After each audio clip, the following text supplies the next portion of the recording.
É muito provável que a vasta maioria dos brasileiros desconheça a origem do feriado de 15 de novembro. É ainda mais provável que estes também não saibam explicar o que foi a Proclamação da República. De fato, não é uma data como o 7 de setembro, muito mais próxima talvez de uma identificação popular com os brasileiros. Porém, a Proclamação da República certamente foi um dos eventos mais importantes da história do Brasil e mudou de forma drástica os rumos da nação. Por isso, é importante esclarecer em aula o que foi esse acontecimento, como ocorreu e para que dirigiu o nosso país.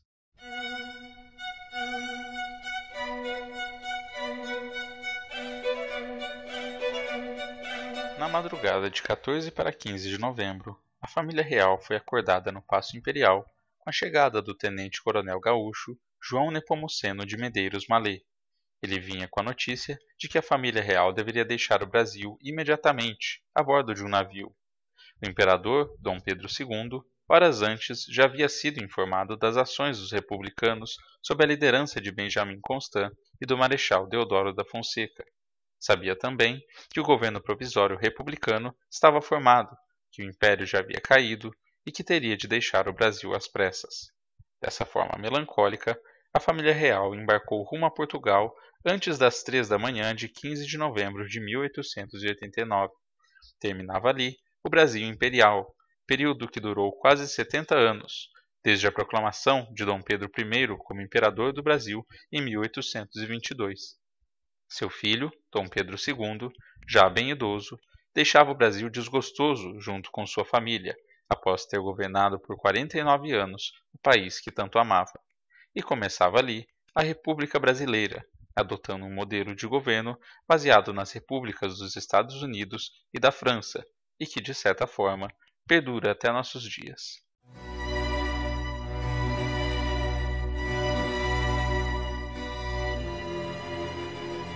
As discussões sobre a criação de uma República Brasileira já existiam muito antes de 1889.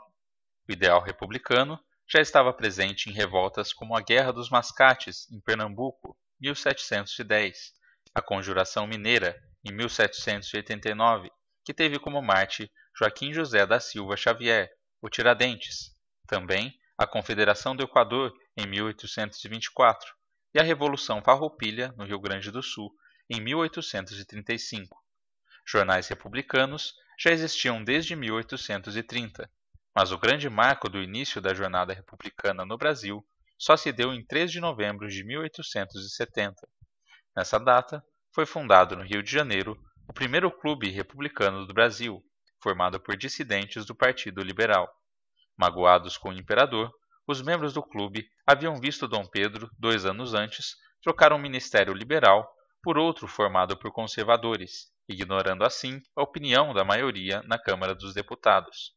Na realidade, essa foi uma forma de prestigiar o Duque de Caxias, líder do Partido Conservador e um dos grandes personagens da vitoriosa campanha brasileira na Guerra do Paraguai. Mal imaginava o imperador que essa ação resultaria na sua queda quase 3 décadas depois. Alguns dos membros do Clube Republicano eram os jornalistas Quintino Bocaiúva, Francisco Rangel Pestana, Aristide Silveira Lobo e Miguel Vieira Ferreira. As primeiras ações foram a criação de um manifesto republicano, o que foi feito pelo advogado Joaquim Saldanha Marinho. Também a fundação de um partido republicano e a criação de um jornal para divulgar as ideias do partido. Embora a repercussão inicial tenha sido discreta, o partido conquistou muitos seguidores. Nos 2 anos seguintes, foram criados 21 novos jornais republicanos por todo o país. Embora houvesse muitos grupos apoiadores da causa republicana, ainda havia divergências quanto à fórmula de governo. Os jacobinos, por exemplo, a ala mais radical, liderada por Silva Jardim e admiradores da Revolução Francesa, pregavam uma revolução republicana e execução da família imperial. Já a corrente apoiada por Júlio de Castilhos e Benjamin Constant era a ala positivista, seguidora das ideias de Augusto Conte e pregadores de uma ditadura republicana. Outra questão favorável à proclamação da República foi a abolição da escravatura. Embora o ato tenha tido boa aceitação popular, a maioria republicana não tinha interesse na libertação dos escravos. Isso porque muitos deles estavam envolvidos na lavoura de café, que até então era sustentada por mão de obra escrava.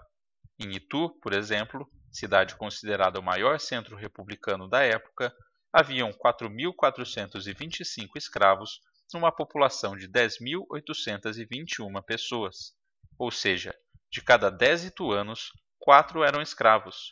O ato da princesa Isabel afetou drasticamente, portanto, o trabalho dos senhores de escravos que atuavam na lavoura de café, como era o caso do futuro presidente Campos Salles.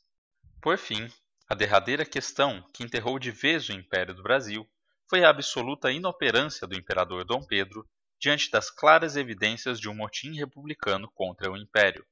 Os militares estavam revoltosos com o imperador, sentiam-se maltratados e abandonados por Dom Pedro, que ignorava denúncias e irregularidades entre os militares, punia descabidamente vários generais queixosos e congelava os soldos. Mesmo assim, todas as rebeliões dos quartéis e a movimentação das tropas republicanas eram ignoradas pelo idoso imperador, como que tendo certeza que aquilo não levaria a nada. Dom Pedro foi alertado de todas as formas sobre todas as conspirações contra o Império, sobretudo pelo conde Deu, esposo da princesa Isabel. Foi sugerido, por exemplo, que a família imperial saísse do Rio de Janeiro, onde havia muita oposição, e se abrigasse em Petrópolis, formando ali uma resistência monárquica. A ideia foi também ignorada por Dom Pedro, que parecia desacreditar na força dos republicanos naquele momento. O último deslize do imperador foi logo após os republicanos prenderem o Visconde de Ouro Preto, até então ministro-chefe do gabinete. O Visconde havia sido deportado em um navio alemão rumo à Europa, sem poder se despedir de ninguém ou mesmo aprontar suas malas. Percebendo que o governo provisório já estava formado, que seus ministros todos haviam sido presos ou se demitido e que era tarde para dissolver as tropas, Dom Pedro decidiu de última hora formar um novo ministério e escolheu o senador gaúcho Gaspar Silveira Martins como novo chefe do gabinete. Foi sem dúvida a pior escolha para o momento. Primeiramente, porque Silveira Martins estava a bordo de um navio que só chegaria ao Brasil em 17 de novembro, 2 dias depois do governo cair. Portanto, este nunca assumiria seu novo cargo. Além disso, Silveira Martins era adversário pessoal do Marechal Deodoro, que certamente viu como uma afronta à promoção do seu rival. Curiosamente, Deodoro parecia até o último momento não simpatizar com a causa republicana. Tanto é que seu irmão, o general Hermes Ernesto da Fonseca, na Bahia, continuou fiel à monarquia mesmo após a tomada de poder dos republicanos.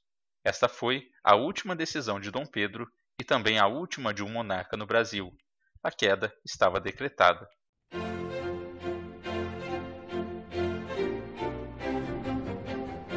O Brasil como república teve um difícil começo. Ao assumir a presidência, Deodoro da Fonseca preferiu delegar muitas funções. Seu ministério consistia em Benjamin Constant como ministro da Guerra, Quintino Bocaiúva como ministro das Relações Exteriores, Rui Barbosa era o ministro da Fazenda, Aristides Lobo, ministro do Interior, Campos Salles, ministro da Justiça, Eduardo Vandencoke, ministro da Marinha e Demétrio Ribeiro como ministro da Agricultura. Cada ministro tinha de trabalhar por um congresso inteiro. Diversas leis imperiais tiveram de ser revogadas e refeitas, algumas muito importantes, como a que separou a Igreja do Estado e estabeleceu o casamento civil. Já outras eram mera retaliação à monarquia. Vários quadros, bandeiras e monumentos republicanos foram feitos às pressas. Ruas com nomes ligados à monarquia foram renomeadas. A população assistia todo aquele circo perplexa, sem saber nada do que se passava. De fato, a proclamação da República poderia ser comparada a um golpe de Estado, pois não contou com praticamente nenhuma mobilização ou manifestação popular. Além disso, os novos governos estaduais passaram por uma incrível onda de renúncias e altíssima rotatividade. O governo provisório durou até 24 de fevereiro de 1891, quando o Brasil finalmente se tornou uma república federativa e adotou sua Constituição republicana, dividindo o poder público em executivo, legislativo e judiciário. Idoso e doente, Deodoro da Fonseca teve de renunciar ao cargo. Porém, como não havia completado 2 anos de governo, novas eleições deveriam ser feitas. Essa regra foi absolutamente ignorada pelo presidente sucessor, o Marechal Floriano Peixoto, o Marechal de Ferro e Caboclo do Norte, como gostava de ser chamado. Fazendo jus à sua alcunha, Floriano suspendeu a Constituinte, demitiu apoiadores de Deodoro e perseguiu simpatizantes da monarquia. Suas ações hostis causaram a revolta de muitos republicanos, que, ao tentarem protestar de diferentes formas contra o governo, foram presos e deportados para os confins da Amazônia ou para fora do Brasil, como foi o caso de Rui Barbosa e do capitão Eduardo Vandencoke. Muitos grupos federalistas e milícias se rebelaram contra o governo. O caso mais drástico foi no Rio Grande do Sul, com os Maragatos, liderados por Silveira Martins, de volta do exílio, e pelo caudilho uruguaio Gumercindo Saraiva. O ambiente ficou extremamente tenso. Os grupos federalistas promoveram violentos confrontos no Rio Grande do Sul, Santa Catarina e Paraná, dizimando cidades inteiras. Seu objetivo era chegar ao Rio de Janeiro e derrubar Floriano Peixoto. Era a revolta federalista. Mas Floriano e suas tropas legalistas resistiram e derrotaram os rebeldes, fazendo-os recuar de volta para o sul. A revolta teve fim depois de um armistício decretado em 23 de agosto de 1895, quando o poder foi entregue a Antônio Augusto Borges de Medeiros. Mais tarde, muitos deles seriam anistiados, com o fim de esfriar os ânimos. Floriano ganhou grande popularidade com seu feito. Muitos criam que ele não entregaria o poder ao final do mandato. Mas Floriano, homem misterioso como sempre foi, deixou o poder na mais absoluta discrição. Morreria em 29 de junho de 1895, com inúmeras homenagens. O paulista Prudente de Moraes se elegeria como o primeiro presidente civil e eleito do Brasil. No entanto, o Brasil estava longe de ser um exemplo de democracia. No ano da proclamação da República, por exemplo, o Brasil tinha cerca de 14 milhões de habitantes, 7% da população atual. De cada 100 brasileiros, apenas 15 sabiam ler e escrever. Entre os negros e escravos recém-libertos, então, o índice de analfabetismo era superior a 99%. Além disso, mulheres, analfabetos e homens abaixo de 35 anos não tinham direito a voto, o que fez com que Prudente de Moraes fosse eleito com apenas 276.538 votos, em uma eleição onde apenas 2% da população votou. O início de seu mandato seria crítico. O Brasil estava quebrado economicamente e ele teve a difícil função de desmilitarizar o poder e dissolver os florianistas. Seu sucessor, Campos Salles, traria uma política de tolerância e concórdia, uma aliança, na verdade, entre o governo central e os chefes políticos regionais, o que resultava numa troca de poderes. Era o início da República Velha, marcada pelas oligarquias. Na prática, ainda era um Brasil incrivelmente parecido com o Brasil imperial. Ao invés de um monarca, havia um presidente, escolhido dentro de um sistema fraudulento, que governava por 4 anos. No lugar da aristocracia escravagista, figuravam os grandes fazendeiros de São Paulo e Minas Gerais, e onde haviam os barões e viscondes, entravam os caciques regionais, muitos deles coronéis, que deram origem ao termo coronelismo. Até hoje, buscamos incorporar a democracia no povo brasileiro, porque mais de um século após a sua proclamação, a República ainda parece algo estranho para nós.